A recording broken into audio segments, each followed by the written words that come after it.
Bismillahirrahmanirrahim. Assalamualaikum warahmatullahi wabarakatuh. Salam sejahtera untuk kita semuanya. Salam Pancasila. Selamat berjumpa kembali dengan saya Ibu Winarni, guru PPKN dari SMP Negeri 189 Jakarta. Mengawali pembelajaran, mari sama-sama kita berdoa dengan kita membaca basmalah. Bismillahirrahmanirrahim. Semoga Allah Subhanahu wa Ta'ala senantiasa memberikan rahmat-Nya kepada kita semua. Amin. Apa kabar anak-anak Indonesia? Tetaplah semangat belajar meskipun dalam suasana pandemi COVID-19. Salam sehat selalu, tetap belajar dari rumah. Pada pembelajaran kali ini, kita akan mengkaji tentang semangat kebangkitan nasional tahun 1908.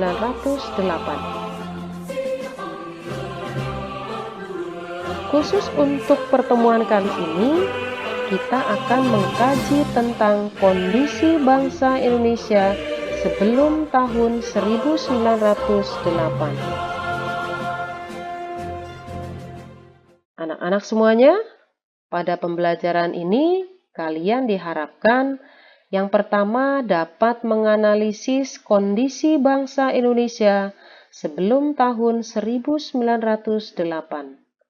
Dan yang kedua, kalian diharapkan dapat menganalisis peristiwa sejarah perjuangan bangsa Indonesia sebelum tahun 1908. Yang ketiga, diharapkan kalian bisa meneladani semangat kejuangan tokoh pejuang bangsa sebelum 1908 dalam perjuangan meraih kemerdekaan. Nah, itu harapan untuk kalian semuanya dalam pembelajaran kali ini. Mudah-mudahan bisa kalian wujudkan. Nah, anak-anak semuanya, kalian pasti tahu bahwa suatu bangsa itu tidak akan berubah manakala bangsa tersebut tidak mau mengubah dirinya sendiri. Bangsa Indonesia tidak mungkin menjadi bangsa yang bebas merdeka seperti yang kita rasakan saat ini apabila tidak ada usaha untuk bangkit dan melepaskan diri dari penjajahan. Kesadaran bangsa Indonesia untuk bangkit tumbuh seiring lahirnya generasi muda terdidik dan peduli terhadap kemerdekaan bangsa Indonesia. Sebelum kita lanjut lebih jauh, terlebih dahulu Ibu akan bertanya kepada kalian semuanya. Apa tujuan VOC melaksanakan politik divide et impera? Pertanyaan yang kedua, apa tujuan Belanda menerapkan kultur stelsel atau sistem tanam paksa di Indonesia? Dan yang ketiga, apa yang dimaksud dengan politik balas budi atau etis politik?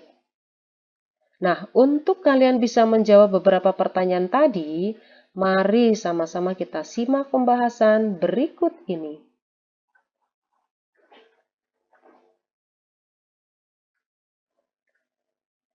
Kita tahu bahwa hancurnya ekonomi di wilayah Eropa itu terjadi akibat perang. Hal ini menyebabkan orang-orang Eropa banyak yang melakukan ekspedisi untuk mencari sumber-sumber kekayaan baru ke berbagai wilayah dunia. Ekspedisi ini banyak menemukan sumber ekonomi dan lahan baru untuk melakukan perdagangan. Namun, pada akhirnya bukan melakukan kegiatan perdagangan semata, melainkan menjajah, juga menguasai wilayah-wilayah yang mereka temukan. Begitu juga dengan orang-orang Belanda yang datang ke Indonesia. Kedatangan Belanda di Indonesia itu diawali sejak berdirinya VOC tanggal 20 Maret tahun 1602. Sejak VOC berdiri, dimulailah berbagai bentuk kekerasan yang menimpa rakyat Indonesia. Penderitaan rakyat Indonesia itu terjadi dalam berbagai segi kehidupan. Nah, di berbagai daerah, VOC itu melakukan tindakan dengan melaksanakan politik divide et impera atau politik adu domba, yaitu mengadu domba antara kerajaan yang satu dengan kerajaan yang lainnya. Politik adu domba ini semakin melemahkan dan merusak sendi-sendi kehidupan masyarakat kerajaan. Bangsa Indonesia sangat menderita, apalagi ketika Daendels berkuasa. Kerja paksa atau kerja rodi untuk membangun jalan sepanjang Pulau Jawa dari Anyer sampai Panarukan untuk kepentingan militer Belanda itu benar-benar membuat rakyat Indonesia menderita. Ditambah lagi dengan penerapan kultur stelsel atau sistem tanam paksa, yaitu pada zaman Gubernur Jenderal Belanda Van den Bosch pada tahun 1828.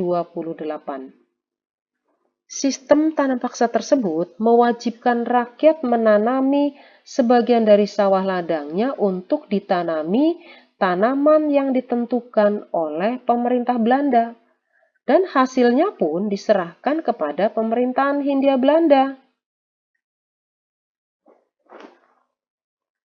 Jadi sistem tanam paksa ini benar-benar membuat rakyat Indonesia kala itu diperas tenaganya, bahkan kekayaannya juga. Sehingga hal ini mengakibatkan banyak sekali rakyat yang jatuh miskin.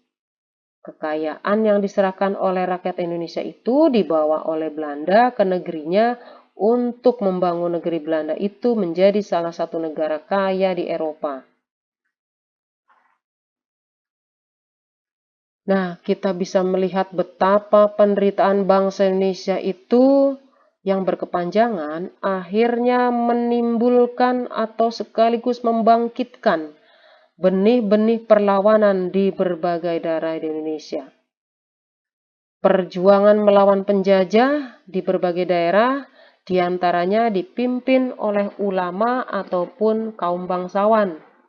Seperti halnya Sultan Hasanuddin dari Sulawesi Selatan, Sultan Ageng Tirtayasa dari Banten, Tuanku Imam Bonjol dari Sumatera Barat, Pangeran Diponegoro dari Jawa Tengah, semuanya memimpin perjuangan rakyat melawan penjajahan Belanda. Perjuangan rakyat untuk mengusir Belanda ternyata belum berhasil. Hal ini disebabkan karena perjuangannya masih bersifat kedaerahan, belum terorganisasi secara modern.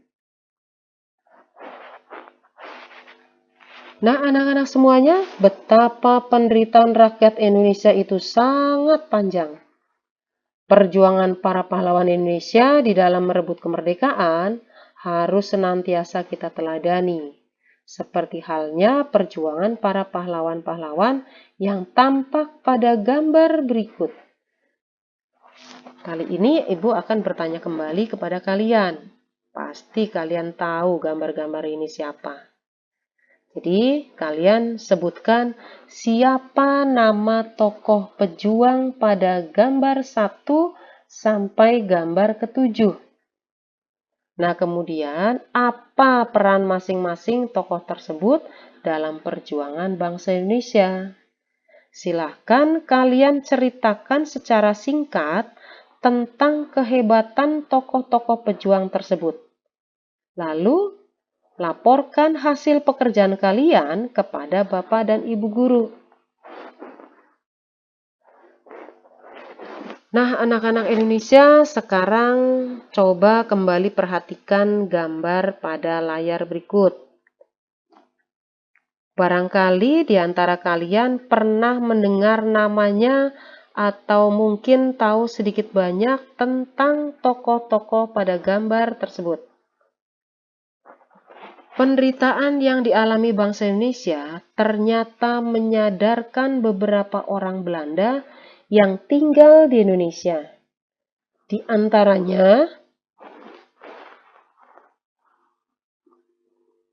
antaranya ada Baron van Houvel, Edward Douwes Dekker, dan juga Mr. van de Venter.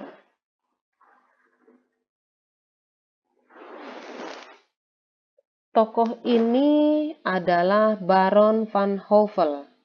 Selama bertugas di Batavia, pada tahun 1848, ia kerap memprotes kebijakan-kebijakan pemerintahan kolonial Belanda yang dianggap tidak pro rakyat Indonesia.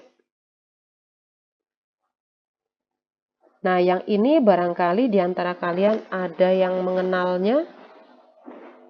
Tokoh berikut sangat terkenal di Indonesia. Siapa yang tidak kenal dengan buku Max Havelaar? Siapa yang tidak mengenal nama Multatuli? Ini dia orangnya yang memiliki nama asli Edward Douwes Dekker. Buku Max Havelaar menggambarkan penderitaan orang-orang di Kabupaten Lebak, Banten akibat penjajahan Belanda. Sedangkan yang ini adalah Mr. van de Venter. Tokoh ini mengusulkan agar pemerintah Belanda menerapkan politik balas budi atau etis politik yang terdiri dari 3 unsur, yaitu edukasi, transmigrasi, dan juga irigasi. Seperti apa dari ketiga unsur politik balas budi tersebut? Yang pertama adalah edukasi, yaitu penyelenggaraan pendidikan bagi masyarakat pribumi agar menghasilkan kualitas sumber daya manusia yang lebih baik. Pada akhirnya, pemerintah Belanda membangun sekolah-sekolah untuk mendapatkan tenaga administrasi yang cakap dan murah. Pendidikan ini hanya untuk anak-anak pegawai negeri dan orang-orang yang mampu.